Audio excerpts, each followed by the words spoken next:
Nous pouvons dire un mot ou deux sur les fixateurs monolatéraux, surtout en lien avec le système Lengthening Over Nail, c'est-à-dire le système LON. Ce qui a du sens, c'est que ce qui est également utilisé pour garantir cette distraction. Il est vrai que le fixateur annulaire, en fait, par son idée, c'est un système ingénieux, car il permet une transmission de force très uniforme. Le tout est suspendu comme dans un trampoline. Cela favorise beaucoup la guérison osseuse. D'un point de vue biomécanique, ce n'est en fait pas une mauvaise chose. Les problèmes surviennent simplement, comme tu l'as déjà dit, sous la forme de la pénétration de la peau et de l'os, et de la connexion avec le monde extérieur. Cela signifie, bien sûr, que nous courons un risque élevé d'infection. Et si nous connectons maintenant le fixateur externe, quel que soit son type, c'est-à-dire le fixateur annulaire ou le fixateur monolatéral, alors nous avons le clou dans la profondeur de la cavité médulaire. Nous relions le clou avec un fixateur, donc avec un système de l'extérieur, c'est-à-dire que nous transportons en principe la transmission de germes de l'extérieur. La peau n'est jamais stérile. À travers les fils ou les barres de connexion en profondeur, et ce que cela signifie, c'est en partie fatal. Et c'est pourquoi je veux juste vous expliquer cela, encore une fois. Les différences entre le fixateur monolatéral et le fixateur annulaire. Utiliser un tirage annulaire au niveau de la cuisse est en principe presque impossible. Vous mettez le patient au lit, il ne peut pas être mobile, car il ne peut plus du tout marcher, il ne peut marcher qu'en écartant les jambes.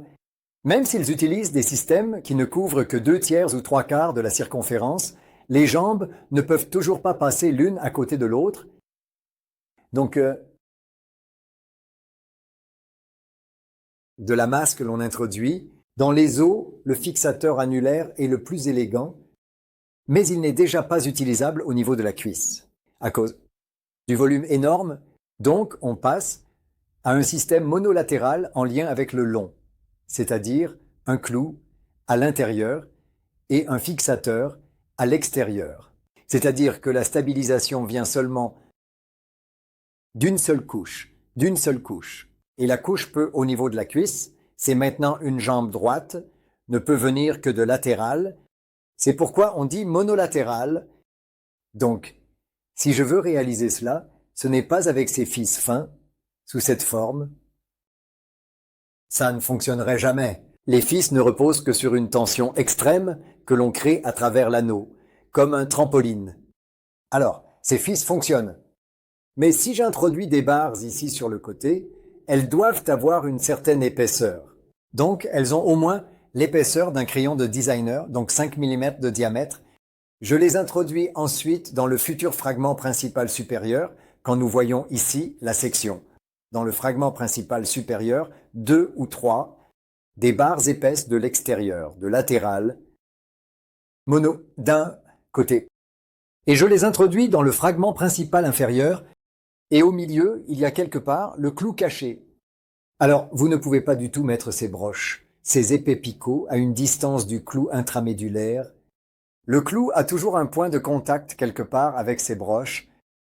Et ensuite, les germes migrent de l'extérieur à travers la peau, à travers les muscles jusqu'à l'os, et ils peuvent y provoquer une infection très grave qu'ils ne pourraient jamais causer dans cette mesure avec un fixateur exclusif, parce que tout le clou sera finalement infecté le long de son parcours complet, et cela crée une très grave macrométération. Donc un grand risque. Quiconque a déjà été traité sait de quoi il s'agit. Donc au niveau de la cuisse, nous pouvons en principe réaliser l'on, clou à l'intérieur, fixateur à l'extérieur, mais sous une forme monolatérale, donc seulement d'un côté, parce que l'anneau n'est en principe pas logeable au niveau de la jambe. On peut très bien, et cela est encore beaucoup proposé aujourd'hui, peut-on mettre l'anneau, on le voit ici, c'est le bas de jambe, on peut l'emballer dans ce fixateur en anneau, et puis, peut-on peut-être avoir la possibilité d'introduire un clou très fin, c'est généralement un clou droit, qui n'est angulé que dans la partie supérieure ici, et de passer à côté des fils, afin qu'il n'y ait pas de contact là-bas. Alors, long. Entre-temps, un très grand ancre de sauvetage. Encore une fois, une bouée de sauvetage en l'absence.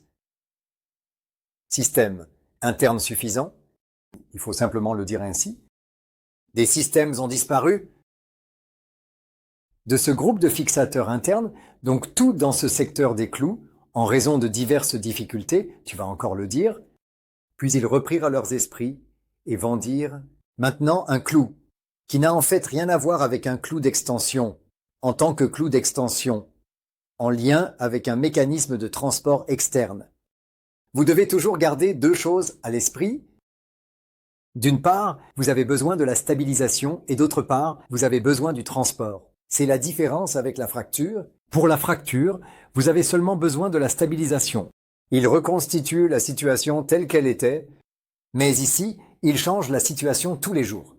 L'os s'écarte et devient de plus en plus long, et c'est pourquoi c'est en fait un retour à une méthode très compliqué et méthode chargée de complications. Il faut simplement le dire, c'est ce qui est vendu aux gens aujourd'hui parce que on a peu d'alternatives. Et certainement, pour des raisons financières, oui, pour des raisons financières, ici, ce n'est pas un clou qui intègre le système d'avance.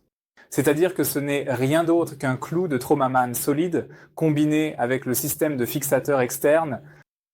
C'est-à-dire que cela joue certainement dans une toute autre catégorie de prix, comme un système qui est très complexe et qui intègre le mécanisme d'extension, peu importe le système. Et cela signifie bien sûr aussi qu'on s'achète par ce prix avantageux un degré considérable d'effets secondaires. Quand le prix est proposé à un tarif avantageux, c'est bien sûr très tentant, un système qui est proposé à un prix abordable, comme le fixateur utilisable, avec un clou normalement non réutilisable, mais un produit très abordable du domaine du traumatisme, quand on peut alors faire comprendre aux patients qu'on a besoin de deux systèmes et que le prix est comparable à ces systèmes, c'est bien sûr une situation très agréable